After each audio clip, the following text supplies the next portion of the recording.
This is a re-airing of a previously released episode of the 8-Minute Devotion. Our new season is coming on September 11th. Stay tuned and enjoy some of our best podcasts of the past. Until then. Welcome to the 8-Minute Devotion with Pastor Cameron Walcott. The 8-Minute Devotion is a daily message that exists to give you hope, encouragement, and life as we look together at the Word of God. And now, the 8-Minute Devotion.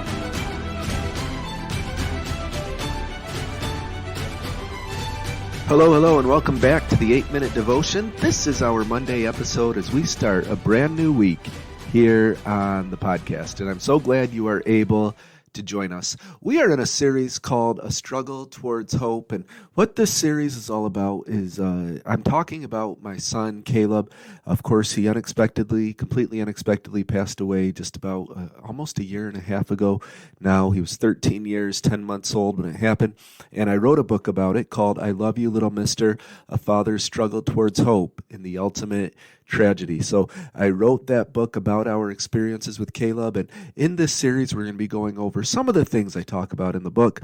And you can get the book, of course, on Amazon or go to calebwalcott.com if you are interested. I encourage you to get this book and discover how my family and we found the hope in Jesus even in the worst of moments. So this is the start of our second week on this topic, and we're doing this series because we know many of you are going through grief. Many of you are going through different trials, different struggles. We want to encourage you that there is always hope in Jesus. Some of you might even be going through true, utter, unique tragedy like my wife and I did, like our family did. And if you're going through that, or if you know someone who's going through that, please let them know about this podcast. Please let them know about this book, as over the next several weeks we're going to discuss how we can find hope in Jesus, especially relevant for my family in this season. Of course, the horror of what happened with Caleb, and then my father just almost a month ago now passed away from COVID. And my dad, he was healthy, he was strong, he would always listen and share the podcast. But when he got COVID, he did not last. When he got COVID, it just hit him so hard, and it surprised us.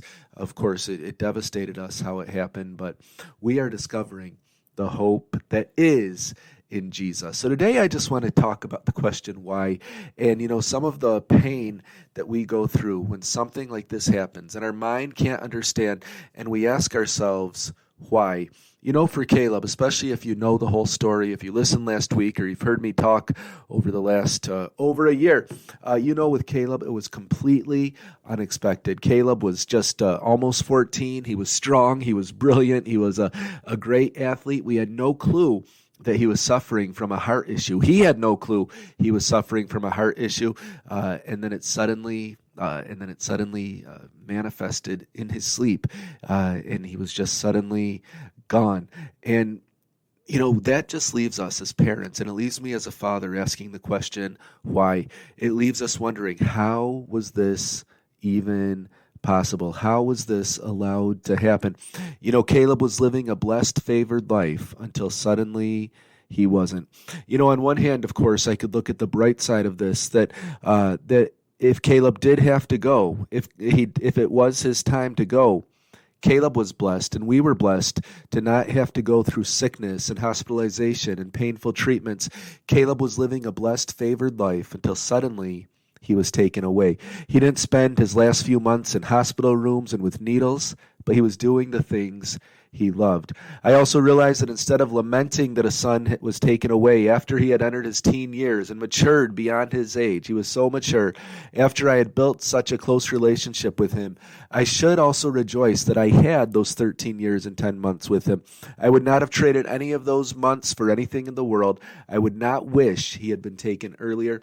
I also realized that instead of mourning the 60 or 70 or 80 years Caleb has lost here on earth, I should focus on the fact that he is now with Jesus, which, as the Apostle Paul said, is far better. He isn't really missing out on anything, but he is getting a head start on his heavenly reward. And Delia, Evan, Anna, and I will see him soon in the light of eternity. Hopefully not soon in the light. From our perspective here on earth, we should have decades and decades more. Our children, decades and decades and decades more. But in the light of eternity, it will be soon. And I realize these things, and later we'll be sharing about them. But these realizations don't stop the selfish thoughts and the why questions that come barging through your mind in these moments. Those of you who have gone through real tragedy, don't condemn yourself when you have moments of dark thoughts, when you have moments of these terrible, terrible thoughts, because it's absolutely normal. Why did this happen to us? Why did this happen to Caleb? It makes no sense, and it will never make sense here on earth. I remember in the day or two after Caleb's passing, dozens of people sent me text of condolences, and each one nearly caused me to hyperventilate. Seeing other people's text as they processed what happened kept bringing me back to that moment that I found Caleb in his bed. And I couldn't escape the thought of how unlikely and unfair and unexpected all of this was. Even now, sometimes I wake up and I just ask why and how and did it really happen? Even every night before I sleep, I still go into my other children's rooms and make sure that they're still okay before I sleep. And of course, I never did any of that before Caleb passed. I was never worried about things happening to my kids in their bed, but it's difficult now. I remember, and I racking my brain as the days passed to process how unlikely it was that Caleb, a seemingly healthy, strong, brilliant 13-year-old, could pass away in his sleep. Here one moment, gone the next. Of course, I'd never heard of something like this happening to someone his age. Even in my friends, my acquaintances, I had never heard of this. Seemingly perfectly healthy at the age of almost 14, just passing away. As absolutely tragic as it is, you do hear about infants dying in their sleep. As heart-wrenching as it is for their beloved families, we all know of elderly people whose time on earth came to an end. And when it comes to children and teenagers, we've heard the tragic stories of those who have battled with cancer and other sicknesses and are taken by terrible illnesses.